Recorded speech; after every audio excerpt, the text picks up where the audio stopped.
Hi,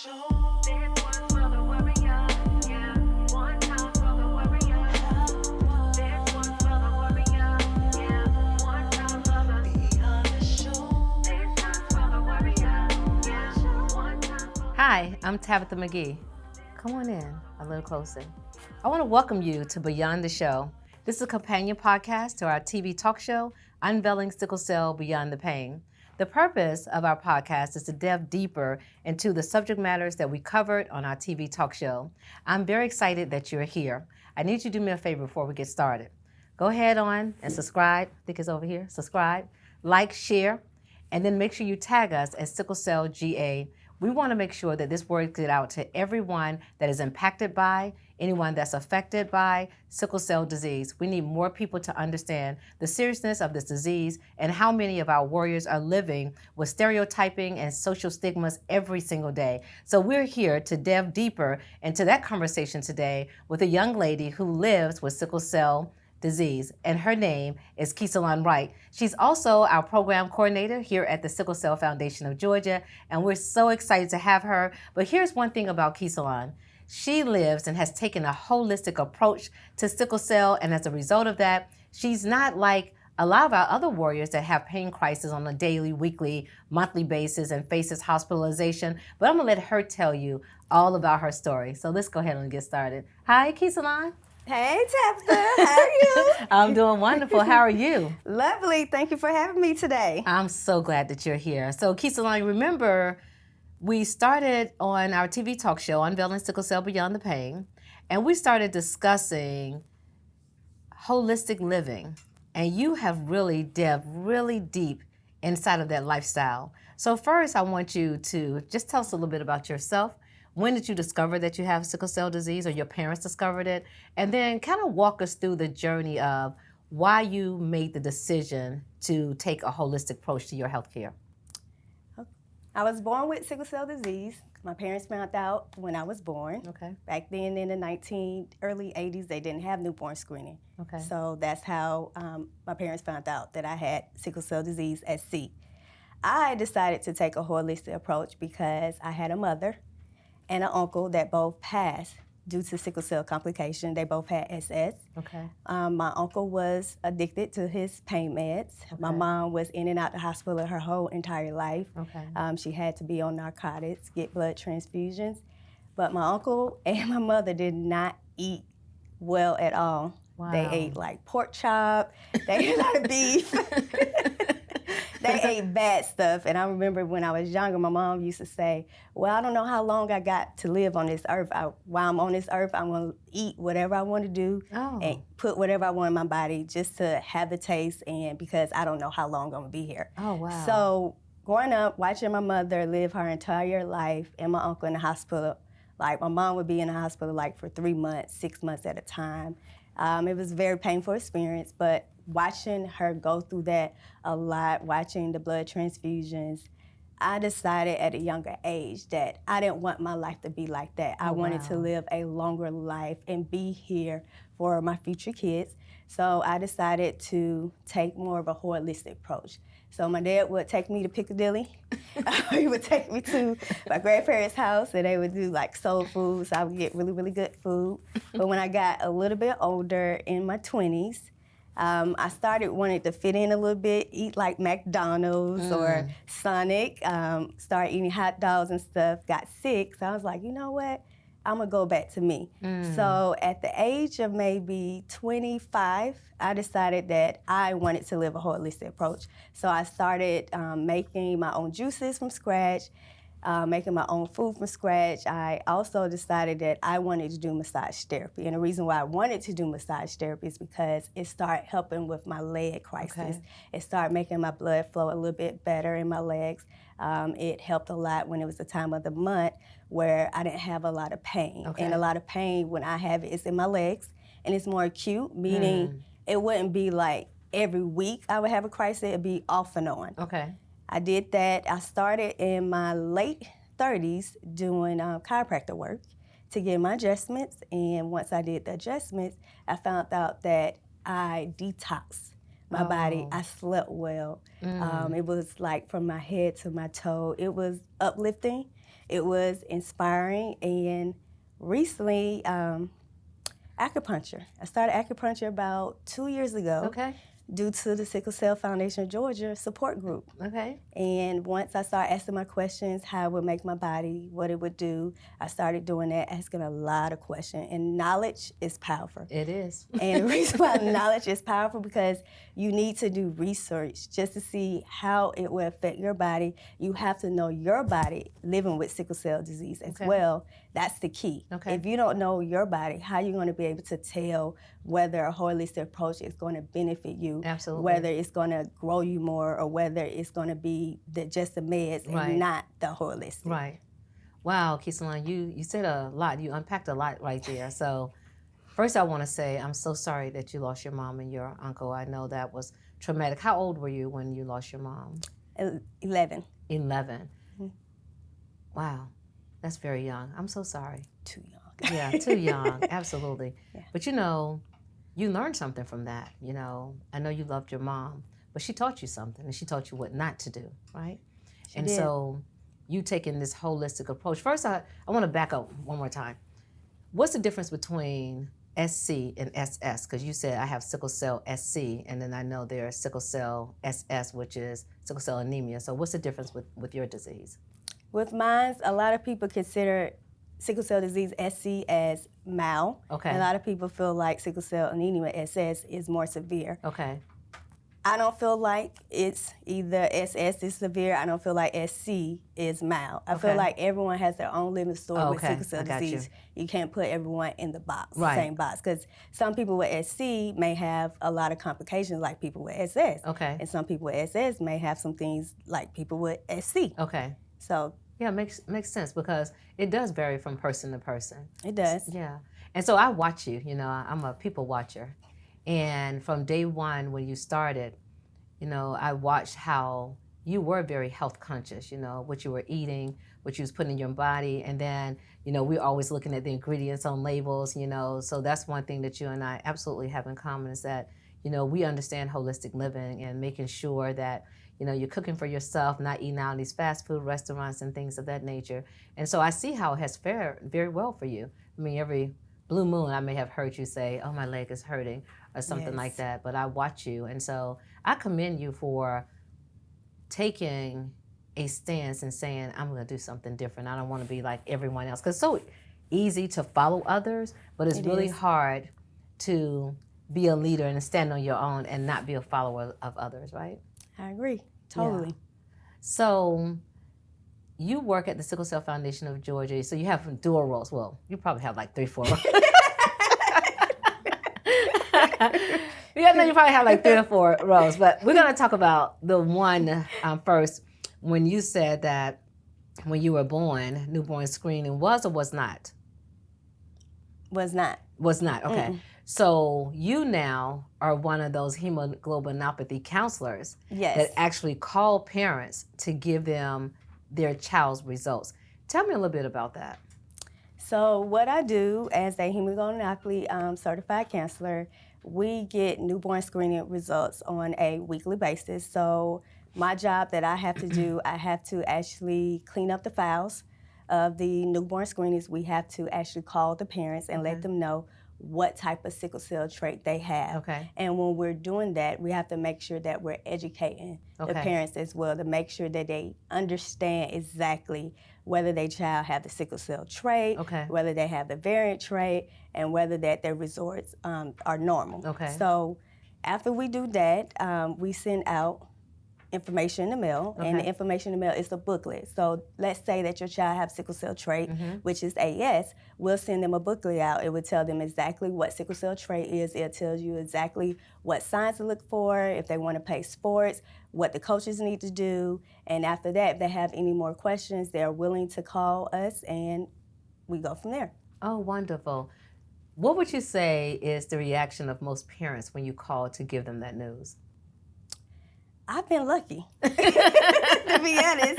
A lot of them, they are like, okay with it. Okay. I haven't had a call where someone's like, oh, I didn't know about sickle cell trait. I feel like a lot of parents are more good to sickle cell trait now, and I think mostly because that deals with awareness and more Right. a lot of education. Right. A lot of classes are offered, and you got the internet. You can Right. go out there and get the information, but if you don't understand, and if the internet is not accurate, you have Sickle Cell Foundation of Georgia where you can actually call and get the information correct. Right.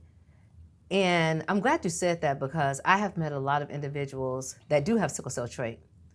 And because of the lack of knowledge and the lack of education about sickle cell trait, they were not aware of their partner status. And so they end up having a child with sickle cell disease because they didn't realize that if I have the trait and you have the trait, there's a 25% chance, not with just pregnancy, but every pregnancy, yes. each pregnancy, that you can have a child with sickle cell disease. And it was really heartfelt and really kind of heartbreaking, actually, when the couple was talking and said, yes, we both knew that we had the trait, but no one had ever educated us on the fact that we could have a child with sickle cell disease.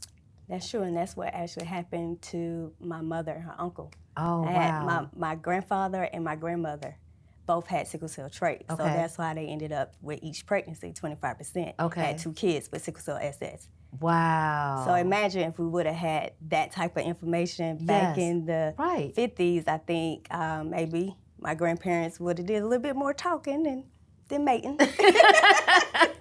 And the most important part is asking your partner, do you know your status? And if you don't know your status, they can come right here to the Sickle Cell Foundation of Georgia and be tested. You can go on our website and schedule your test. If you do not know your status and you're watching this today, get tested. It is so crucial to your well-being. And so we tell our young adults that, get tested. And when I went down to UGA, Lauren and I and Khadijah, the team went. And after we had done our speech, when I asked how many people knew their status, I was astounded to find out many of those young adults who have now started participating in, sexual activities did not know their status. And it's like, oh, that's critical. Oh my goodness. Like, they had no idea. And people don't know, sickle cell is painful. It's a chronic disease. It is. They don't talk about it. I'm not sure why the young adults don't really talk about it. But I think it's something that you really do need to talk more about it. Because if you're really thinking about longevity, thinking about building a legacy, thinking about building a family, whether you're a teenager, young adult, older person, you need to have that conversation. You need to have that conversation. It makes a difference. It makes an impact on whether you want to decide whether you want to have a child or not. Right. And that's what we tell everyone. We do not tell anybody not to have a child. If you want to have a child, but let's make sure that you have an informed decision, an educated decision, that you're not just out here gambling and taking a risk, So I'm glad that you are here as one of our certified hemoglobinopathy counselors, able to provide those parents with the comfort, particularly because you already understand it because you live with it every day. And I know that our parents who are receiving their results, they're excited about it too. And I do want to let the audience know, so here at the Sickle Cell Foundation of Georgia, we provide trait status. At Grady Hospital, they provide the disease status. But we are working on being able to provide all statuses in the very near future. So I wanted people to know that because they thought that we provided disease. We used to do that, but we don't do that anymore today. It would be nice if we did. Yeah, it would be very nice if we did. Yes, if we did both. We're working on that. We're active advocating for that. And you also said something else. I think that we do have to do more to make sure that the schools are educated about sickle cell. Yes. So many children go to school, and we have to be mindful because they're out on the playgrounds. They could be out in the extreme heat or the extreme cold playing. But we want to make sure that we can get sickle cell education in every school system. I really think it should be mandatory. It should be just like, teaching anything else, just like I think that financial literacy should be inside of every school platform as well. But that's something that we've been really working on, is getting the word out about sickle cell.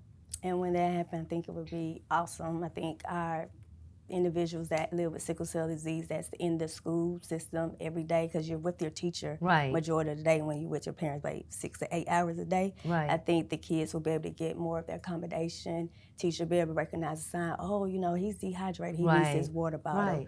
And, if it's too cold in this classroom, turn the temperature down. So I'll be looking forward to that in the near future. Yeah, we're going to work on it. The new session is getting ready to come up, and this is going to be a tough session, of course, for the Capitol. But a new session is coming, and so I'll talk to Andy about that and see what we can do. But it's something that Omari Crawford is working on right now with House Bill 336, trying to get that bill passed, whereas every school system do have to educate about sickle cell disease. So it's already in. We feel really good about maybe it would pass this year, but it's something that we're definitely cognizant of and need. So explain your main role at the Sickle Cell Foundation of Georgia. I know you have quite a few, but the main role when I tagged you, because you were a community health worker, Yes. and I'm like, Keecilon, I see so much promise. Let's promote you to a program coordinator. So explain what that role is. So program coordinator has all bits and pieces of different parts. So one of my jobs as the program coordinator is to make sure that we are meeting our DPH grant with our provider training, making sure that we have 5 a year, making sure that people are educated and knowing about sickle cell disease, but also getting those providers who does not know about sickle cell, does not know how to treat individuals with sickle cell in the emergency room or when they get admitted to hospital. So that's one of the jobs that I do. Okay. The other job that I do as a program coordinator is making sure that our reports out, making sure that we are doing our DPH reports, making sure we're meeting our numbers for how many new clients we're supposed to have, how many people are getting connected to care for hematology care, primary care providers. Also, I am in charge of doing SNAP reports, making sure that we're meeting our deliverables every quarter. We have to meet a certain 25% quarter, and by the end of our fiscal year, we should be at 100%. And also facilitating the transition educational sessions that we do on Saturdays. That's a little bit what I do as program coordinator. Okay, so you are the person that coordinates all of the reports. You actually do all the reports for all the programs that we have, for all the state and federal grants that we have as well. That's a big job.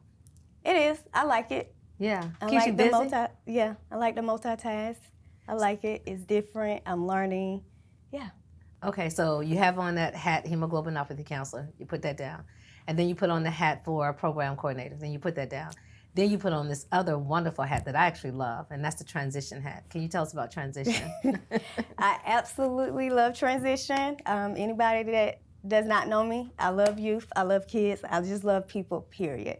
So putting on the transition education session, it's about educating individuals who move from pediatric care to adult care ages 16 to 18, but here at 16 to 18, but here at Sickle Cell Foundation, I remember last year you talked about you wanted to start transition at age 13. Right. So this year we started from age 13 to 25. You have to start younger, educating individuals about their sickle cell disease. So what we do at the sessions, this year we invited the caregivers, we invited the siblings, and we invited the wards. We have real talks about different things. So we have to make sure that they know their genotype, making sure they know the complications for their genotype, making sure they understand what a primary care physician is, why you need a primary care physician, what your hematology doctor is, why you have to see your hematology doctor, the importance of knowing your medication, why you're taking it, and the dosage amount. And then we also like to do a little fun component because we know that education, a lot of times, young adults, adolescents, teenagers, they're not just gonna come out when it's just all focused in on education. So you have to do that fun component. Right. So that fun component is that interacting, that conversation, building socialization skill, building a support system. So we like to do little fun activities like candle making, painting, sound bowl, just to also relate it to the curriculum, relate it to the different topics. Well, I have seen that it has absolutely made a tremendous difference in our kids.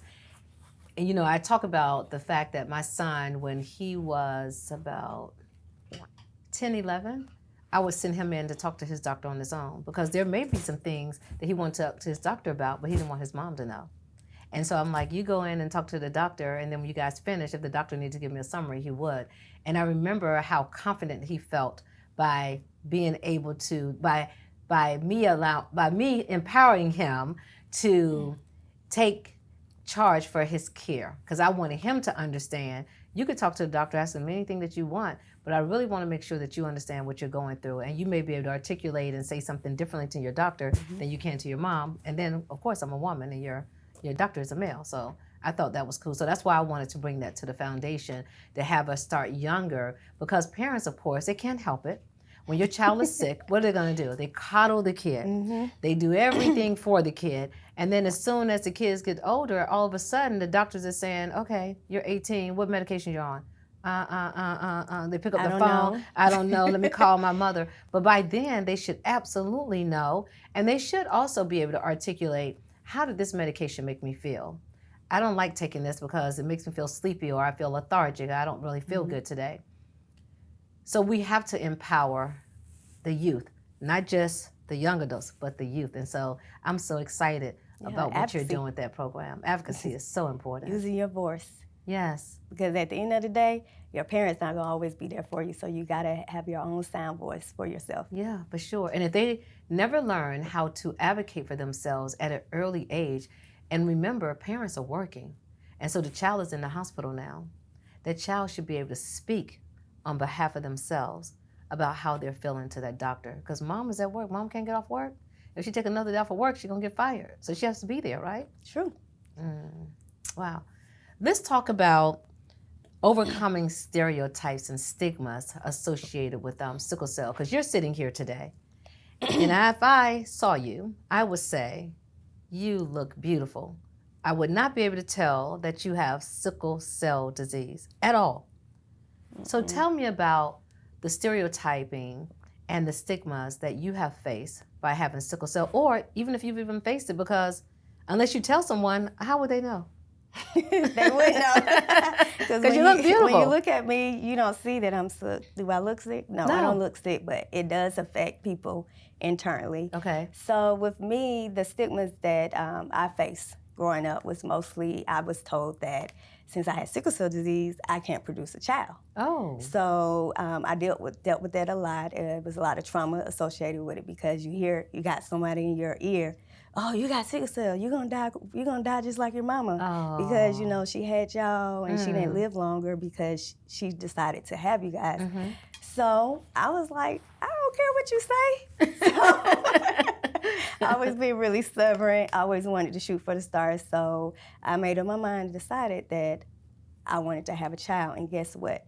I did beat the stereotype that a person with sickle cell could not have a child. And the reason why I say I did beat it, because I had a healthy pregnancy. Yes. I carried him all the way to about 34 weeks. And he's so handsome. Yes, and he was 8 pounds. 8 pounds. 8 pounds. And we call him the teenager, and he was just here on Friday, and he's doing so well. Doing really good. And it's a product of how smart you are, how intelligent you are, how educated you are, and he's walking right in those footsteps. So what a difference a day make that you decided, I'm going to go down this path. And as a result of it, this young man is walking right behind you in your footprints. He is. So I'm so glad that you was able to shatter those stereotypes. Yeah, me too. I say living with sickle cell disease, everyone can put their mind to whatever. Don't let no one dim your light. You have the choice to live the life that you want. So when you say that, what also comes to mind, it's not just about us having sickle cell. It's about the fact that we're African Americans, Black women. And many people tell you as a Black woman what you can't do, what you shouldn't do, how it's not going to pan out, how it's not going to work. But we're living examples. We're living examples. You can have whatever you want, whenever you want, as long as you make up your mind. I love that. I love that for us. Tell me one of your biggest challenges, though, of living with sickle cell. For me, my biggest challenge is because I've always had this strong persona about myself, is when I am in pain, I don't like to tell people. Okay. But people can tell. I can tell. Like if I'm limping a certain kind of way, if I'm walking a certain kind of way, if I'm not my bubbly person, energetic person, I'm just mellow, very calm and laid back, that's how people do know that I'm in pain. And I'm starting to learn to tell people more, it's okay. Yes, I'm in pain. I need to rest. And I feel like that has been my most biggest challenge living with sickle cell disease. Where do you think that came from, that you don't want to tell anyone when you're in pain, that you want to keep it all here and internalize it? Why do you feel that you don't want to share that information? That came from childhood. Childhood, okay. Yes, definitely childhood, you know, seeing my mother and my uncle a lot in pain and, you know, hearing, you know, what friends and family members would say, and knowing that my mom is in the hospital and wasn't able to, you know, we're still fighting some of those stigmas that everybody with sickle cell disease are addicts. Right. Only one person in my family was addict. My mother was not addict, but she needed those meds because that's how much excruciating pain she was in. Okay. So I guess seeing that pain with her all the time, I was like, whew, that's a lot. But she carried it well. And my mom was a strong individual, and she never showed my brother and I that she was in pain, I think, a lot. That's why. That's where it came from. It came from. Okay. Yeah. That makes sense, though. You know, I can see it in two ways. First, you're not doing what you need to be doing, so, you know, you're in pain, but you caused it on yourself, right? Or the second way, by telling anyone, what are they going to do about it? They can't do anything about it, right? And then I never liked the pity party. Yeah, that worries me. Yeah. Yeah. Like, I would rather for someone come to me, oh, can I get you some water? Can I get you a heating pad? How can I make your day better to soothe and ease your pain, but not to just come at me just being nosy? Yeah. I don't like that. Yeah, I can totally relate to that. Someone genuinely caring opposed to someone being nosy. Exactly. Just want to know what's going on, but they're not going to do anything about it, right? I know when you're in pain because I can see it in your eyes. Your eyes always light up, and they're always just bright and shiny. And so when I walk by, I was like, good morning. He's like, good morning. And then you have more of a subtle tone. Then I turn around. I said, Keecilon, you turn around. I said, oh, you don't feel good. He's like, no. I'm like, okay. Yeah. That's good that you can tell. Yeah. I'm happy. Yeah, I can tell by the inflection, the tone in your voice. And then, like I said, when I look at your eyes, I can tell because your eyes are always sparky. Yep. And when it's not, I'm like, she don't feel 100%. And then they don't get that real yellowish color that a lot of people with sickle cell is more like a faint beige color at times. Yeah. Yeah. Yeah. Tell me about your greatest success thus far. Whew. Okay, in life or working here at Sickle Cell Financial Georgia? In general, your greatest success. You know, living with sickle cell, what's the thing that you're most proud about of yourself? I would say my healthy journey is the most thing I'm very proud of. I'm glad you said that because I feel that same way. Like, you're so successful with that. You are so obedient. Yes, probably a little bit too rigid with it, too stern with it. But you have to have accountability for yourself if you don't have an accountability or a person pushing you. So I'm my own drive. So I want a better life for myself. So how do you do that? Yeah, I get it. You know, I'm like you. I'm very obedient about my meal plan, my intermittent fasting. As I was telling you, you know, I'm 16 hours, so I don't eat anything before 10, and I don't eat anything after 6. But every once in a while, I may, like last night, have a good steak dinner. That was very heavy. I felt it the next day. I'm not going to eat that steak now. I felt it the next day, but it was good. It tastes really good. And so I think about that. And I also think about how costly it is to eat out fast food. You know, it's so expensive. I really don't understand how people can afford to eat out 2 and 3 meals a day, opposed to going to the store and getting enough food just to meal prep for the entire week. And then it's healthy. You've cooked it. Don't have all that trans fat and all that. And it's craziness. cheaper too. And it's cheaper. Meals. Yeah, for sure. So what I noticed about myself with the meals is that I was eating out initially first, and then I was grocery shopping. And at the end of the week, my advisor was like, I'm looking at your bank statement, and I'm noticing you're eating out, but I'm also noticing that you're going to the grocery store, and I bet you at the end of the week, you're throwing a lot of food away. And he was right in my refrigerator. The bell peppers weren't bad. The cucumbers weren't bad.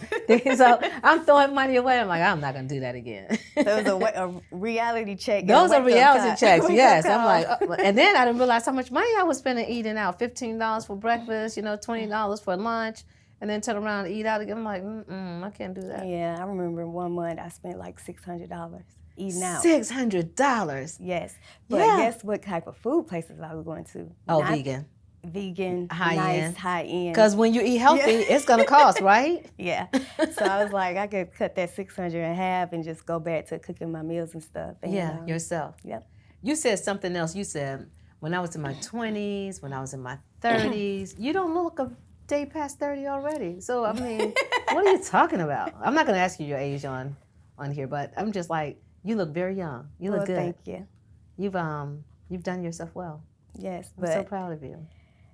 Thank you so much. But keeping your stress level down is something that individuals with sickle cell disease need to learn how to start doing. Because if you are stressed all the time, you're going to have more crises. Okay. Your mental health is not going to be the best. You're not going to be your best self if you're a mother, if you're a father, if you're a sibling, if you're a caregiver. So you have to make sure that you are taking care of yourself. How do you keep your stress level down? I know we offer mental health therapy here at the foundation. I have a therapist. So how do you do it? How do you keep your stress levels down?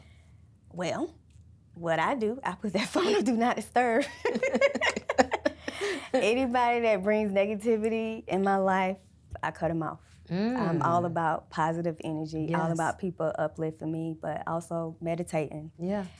Having my one-on-one with God. Yeah. That is my main go-to, but also I have spiritual accountability partners that I talk to about certain things. But that's mainly how I keep my stress levels down. I get up in the morning, I stretch, I meditate, I set the atmosphere in the morning, have my candles going, I have my gospel music playing, and I'm just, creating a good atmosphere, creating a good energy, and letting it go through, not just for myself, but for my teenager as well. Absolutely. Because we're dealing with so much in this world. We are. He's about to get ready for school. Yes. So I want to make sure what I'm putting in the atmosphere in our home, that he's putting in his soul and taking it with him. Absolutely. So that's how I keep my stress level. I don't have time for nonsense in my life.